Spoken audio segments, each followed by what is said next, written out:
Hola a todos. Bueno, en este video lo que vamos a hacer es resolver el ejercicio del inciso E que tenían en el material, ¿sí? El razonamiento que se debía evaluar era este de aquí, que nos decía que si Dios tuviera voluntad de impedir el mal, pero fuera incapaz de hacerlo, sería impotente. A su vez, si fuera capaz de impedir el mal, pero no tuviera voluntad de hacerlo, él sería un perverso. El mal solo puede existir si Dios no tiene voluntad o es incapaz de impedirlo. El mal existe. Si Dios existe, no es impotente ni perverso. Por lo tanto, Dios no existe. Una de las claves de estos problemas es analizar oración por oración e intentar traducir esa oración al lenguaje simbólico de la lógica proposicional. Vamos con la primera parte. Dice, si Dios tuviera voluntad de impedir el mal, pero fuera incapaz de hacerlo, sería impotente.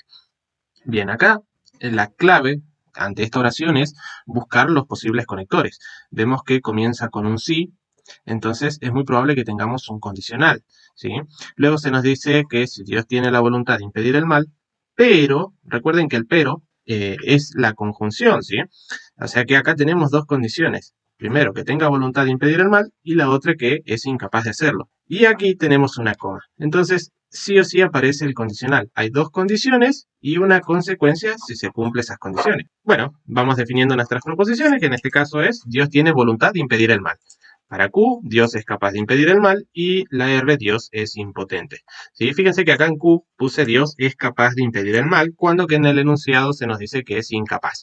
Pues el prefijo in, recuerden que es una negación. Por eso, cuando traduzcamos al lenguaje simbólico, yo lo que hago es negar Q.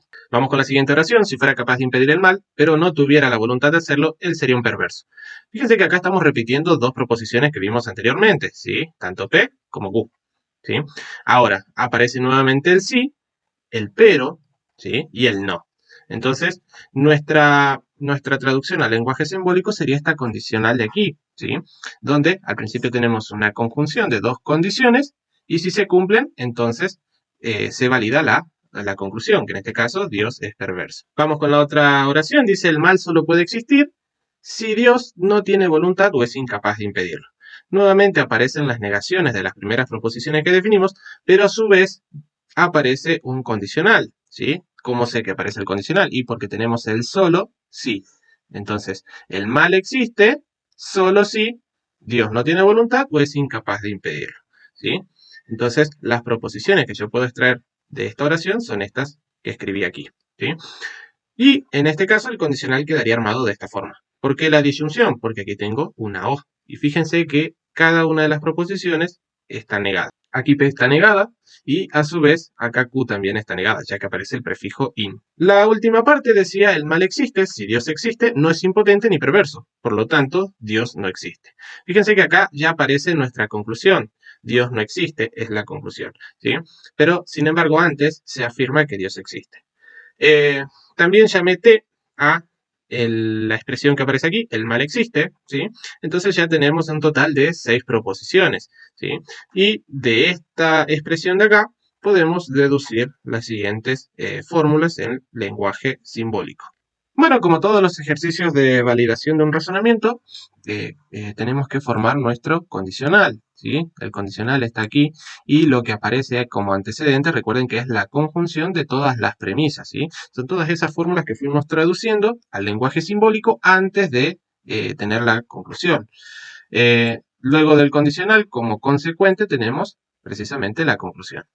Bueno, recordemos que nosotros para aplicar el método de tablero semántico terminábamos negando todo este condicional, ¿sí? Y en consecuencia nos quedaba su equivalencia lógica, que no era nada más que la conjunción de lo que teníamos como premisa y la negación de la conclusión, ¿sí?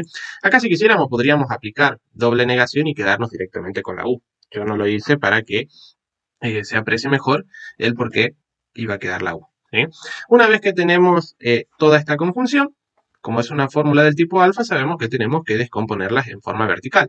Entonces, todas las fórmulas que aparecen aquí, hasta la penúltima, son las premisas del principio, ¿sí? Mientras que la última fórmula del final es precisamente la negación de la conclusión. Bueno, tenemos que empezar a descomponer.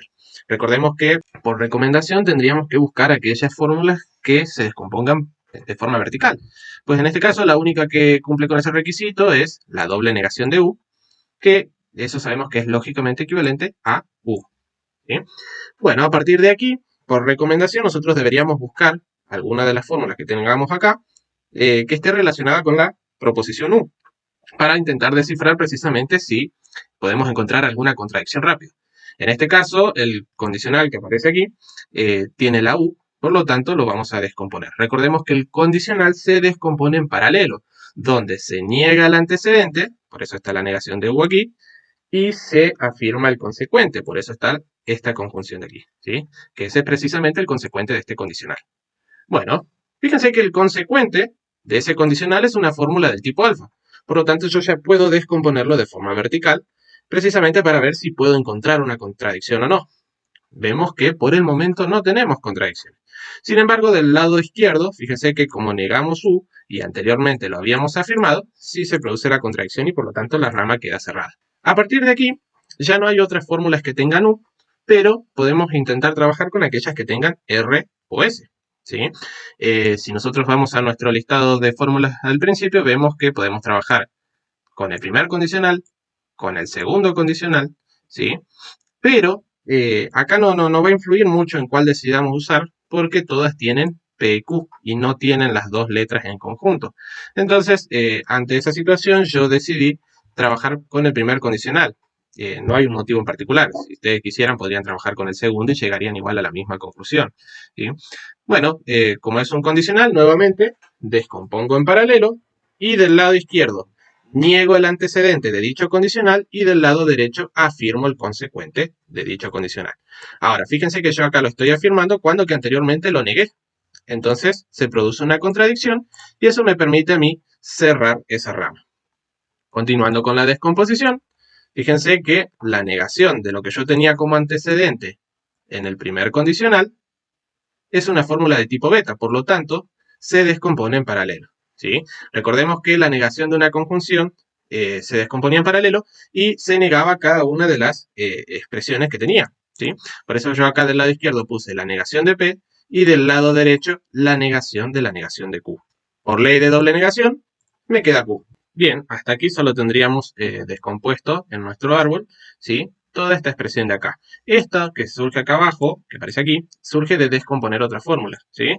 Yo en lo personal decidí descomponer este condicional de aquí en lugar de este otro, porque intentaba ver si se producía alguna contradicción, ya que anteriormente habíamos afirmado T. Nada más que por eso decidí descomponer este condicional, pero si ustedes descomponen igual este otro o el que les haya quedado, se llega a la misma conclusión, no les va a cambiar a nada. Bueno, recuerden que para descomponer un condicional tenemos que negar el antecedente, en este caso T, y afirmar el consecuente, que sería la disyunción esa de ahí. ¿Qué es lo que estamos haciendo aquí? ¿Sí? Fíjense que del lado izquierdo niego el antecedente y afirmo el consecuente de dicho condicional. Ahora, yo acá estoy negando T, sin embargo, al principio de mi árbol, yo había afirmado T, ¿sí? Entonces se produce una contradicción y eso me permite a mí cerrar la rama. De este lado tengo la disyunción, ¿sí? Que como se descompone en paralelo, simplemente pongo por un lado la negación de P y por el otro la negación de Q. Ahora, como yo no tenía cerrada la rama de la derecha, que fue lo último que descompusimos, fue la doble negación de Q, también tengo que descomponer de la misma forma que descompuse del lado izquierdo. Entonces, niego el antecedente, que sería la negación de T, y afirmo el consecuente del condicional, que sería esta disyunción de acá. Nuevamente se produce la misma contradicción que se había producido de este lado. Entonces cierro la rama y procedo a descomponer la disyunción. En este caso me queda la negación de P por un lado y la negación del Q por el otro. Ahora fíjense que yo acá estoy negando Q y anteriormente lo había afirmado, por lo tanto se produce una contradicción, ¿sí?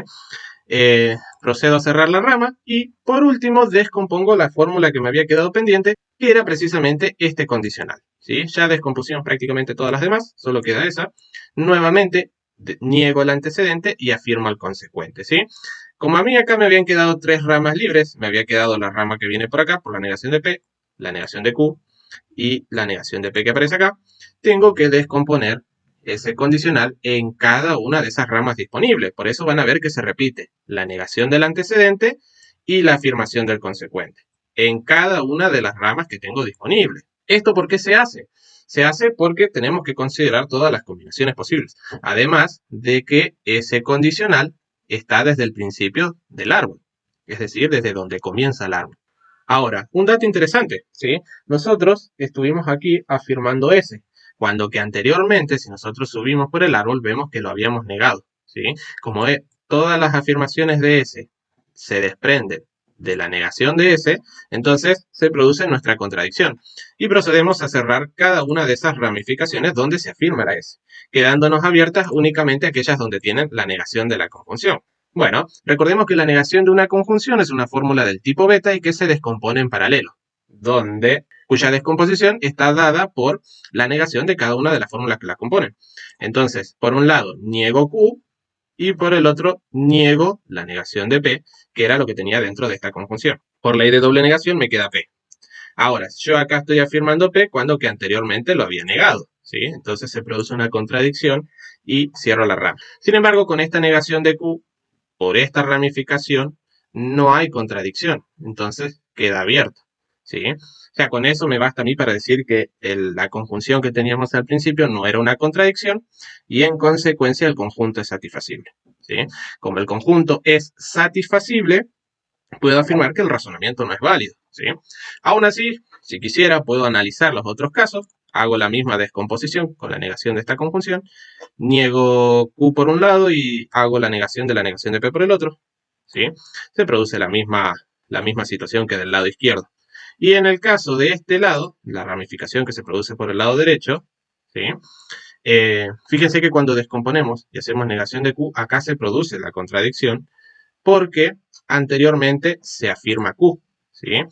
Y en el caso de la doble negación de P, también se produce una contradicción, ya que anteriormente se la había negado. Pero independientemente de eso, fíjense que del lado izquierdo seguimos teniendo ramificaciones abiertas y no nos quedan más fórmulas para seguir descomponiendo, ¿sí? Entonces, lo que había dicho hace un momento se sigue cumpliendo, ¿sí? Repasemos. La conjunción de la cual yo parto no es una contradicción, ¿sí? ¿Por qué? Porque hay una combinación de valores de verdad que hace que esa conjunción no sea falsa siempre.